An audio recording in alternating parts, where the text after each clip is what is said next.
Caner Universe, hey, it's Caner Tip Tuesday, and I'm going to give you a bonus. It's bonus time now for Sobrevivencia because you had all this great and kind and useful feedback. And congruently, one of the more common questions is, how do I develop that fluidity that is so typical of Sobrevivencia? And that's what I'm going to share with you today, bring clarity to that and give you something actually that you can do. But before we do that, a warm welcome to those of you who are here for the first time, as well as the faithful followers of the Cane Fist Way. Please do this. Now, obviously, if you like the content, go ahead and hit the subscribe button and the little bell icon so you don't miss any future content. And you have two free resources that you are well to avail yourself of. The first one is, gotta do this, the no-cost Cane Clarity Call. Text the letters CCC for Cane Clarity Call to 305-745-7839. What we do, the reason we like for you to schedule it is so that we can actually dedicate that time to listen to you, listen to where you are now in the timeline of your cane training. The majority calling in are brand new to this cane culture. You're just discovering it, and you have questions. Believe me, you're going to walk out of there with an action plan on everything from training, which is really the main focus. How can you get trained where you are now effectively, enjoyably, efficiently? And also questions that you may have in general about the cane culture, everything from history to canes to whatever you like. That's the purpose of that call. It's going to save you time, frustration, and you know, just the thing of trying to figure this out all by yourself. And also there is a Facebook group that is open. It's the only ACSD group that is open to the public, but you have to request entry. It's called Cane Flow. Look at the description down below. A request entry that will let you write in. Congruently, how do I develop that fluidity? Fluidity defined as the ability of a substance to flow smoothly. It also has a component of elegance and grace. And boy, those are two that really describes, very, very descriptive when you look at it just in casual conversation. Gosh, that looks so elegant, so graceful. I want to be able to move like that. I would add that in SV, it has to have the component of effectiveness. That's why I say effective fluidity. I'm going to give you drills and to go ahead and do. And we'll focus on two areas. SV, think about this for a second, was originally designed as a series of exercises with therapeutic value in mind, and built into that, much like ACSD Cane Flow, almost identical. It parallels that whole concept. Of the idea is you have your self-protection movements, but how do you walk? How do you walk? It's movements that you can do. So if you take this for a second, look at the arms. This is your natural cross crawl, if you will, here and here. If I exaggerate that movement, you see it here. And you're walking, and I can just hear ACSD students in the advanced and above talking about Charleston footwork and how similar that is, but it's this movement here. If you put a cane in the hands, it's really this. But you don't have, you see, with the walking, you don't walk this way. So there's going to be this natural movement. The movements have to be natural and relaxed. See it here? To that end, when you take something like this, tough to say, hey man, that individual's practicing something combative, and you put it always into an application. You have another individual that's willing to work with you. A strike that's coming in, right, and walking and moving, and now go ahead and back, because I can do this backward, you know, either moving forward with it, try to come in here, or walk backwards with it, but that's what you're doing, and you're doing it in such a way each time. For instance, in this case, where it's not the shaft of the cane that you're doing anything harsh or difficult with, or trying to bounce that off of you to come in.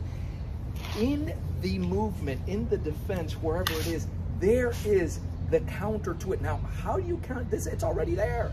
It's already there. It's already built in. And for those of you that are looking to this for the first time, and you'd have to go back, I think this is the 11th segment that we do, and you say, why against a tool? You know, what about the empty hand? Well, it comes from the tool. There's a history behind it in SV. But here, when you're doing anything, it's the same concept. And you're going to stop this right by moving in and occupying that space, and you're already in. And that's part of that fluid movement. But where does it come from? Something very natural, like walking, and just walking and practicing this. There's a rhythm to it. There's a timing pattern. In ACSD, we say whenever you want to take your level of training, brain training, because ACSD is brain training, to the next level, just add footwork to it. And we're still walking.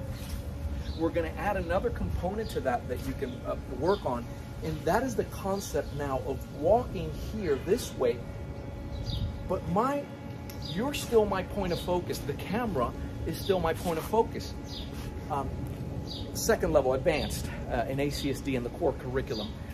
Students are in the second module are introduced to the concept of walking that circle. And part of what you're learning is how to keep proper focus, in this case, on where your opponent is. So if I do this and add this movement to it, so it's the walk, but I'm still focusing, I'm not doing this, which would be fine, but this would imply that the opponent is here. The opponent is now here, and I'm moving here, and now here's this very simple, open, and honest movement, which is essentially this circular pattern here, or a form of blending, right? It's a form of blending. Well, if we put that whole concept into functional use, I want to show you something. Don't miss this, because if you get this, you start getting technically, from a strategic a perspective, you start getting the essence of SV. You're faced with a problem. Just point it. Just point it. Just point it. One thing is this. She goes to, this is right here. She goes to the lift. She's in range. Watch this. Don't miss this. Just a simple turn on an angle so that we're still, just this movement now, here, where when she does go to move, however this is already, I'm already to that inside. I created a distance that's off the line. She can no longer, she would have to turn her center, or she would have to, see that movement? Do that again, please. When she does that, I'm already in occupying the space. If you understand that, you'll understand the effective fluidity of SV. Either way, same side, she points. Same thing in your real, look at, wait. Look at the difference in this. Because I'm not there anymore. And now you've created, it's a way of creating distance. So when she does come up to move, there it is again. And how? I'm already in, look. I'm already in for that strike, right? That bread and butter strike in SV, which is done actually with the tip. And in that sense, it parallels, right, a lot of Maestro Ruiz always references, and he believes that we all have some type in our DNA, sword work in there. But that's where it comes from. If you understand that, and it begins again with natural movements when you're walking, whether it be forward and back on high guards, same thing to the sides. Here, nice drill to create that fluidity. This in here, side to side, right, to come on in. I hope that helps, because it's one of the requests. I want to give you something simple. And it is simple, but if you've never trained like this and you're used to hard, right, and open and movement, it's going to take a little bit. The best way to do it is to have somebody give you the feedback on it. And some of you have asked, hey, are you going to be offering the online training? And I don't have information on that right now. I take it that that's our goal. The demand is going to dictate that. And thus far, it's been very well received, and we appreciate that. It's very effective. We know how to do that, but there's still several factors that we need to coordinate in order to bring something to you that's going to be in line with what we've done thus far and the success of ACSD and the effectiveness. But that's what we're looking for. As of this presentation, and I could be wrong, it could be just one slot available, but there's 2 slots available for Fall Cane Immersion 2023. That's September 19th through the 22nd.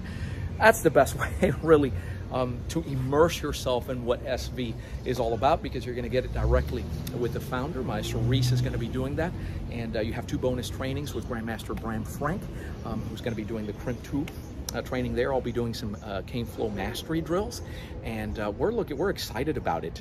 But if it's something that interests you, go ahead and text fall 2023 to 305-745-7839. Let's have a conversation. You can't just show up here, especially if you've never been to immersion. We want to make sure that it's something that's really going to be of value to you.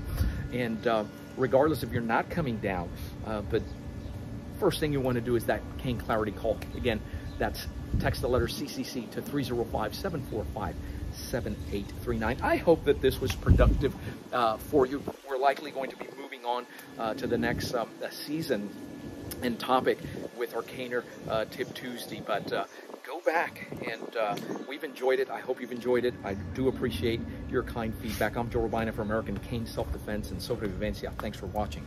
Keep caning. Be fluid. Stay safe.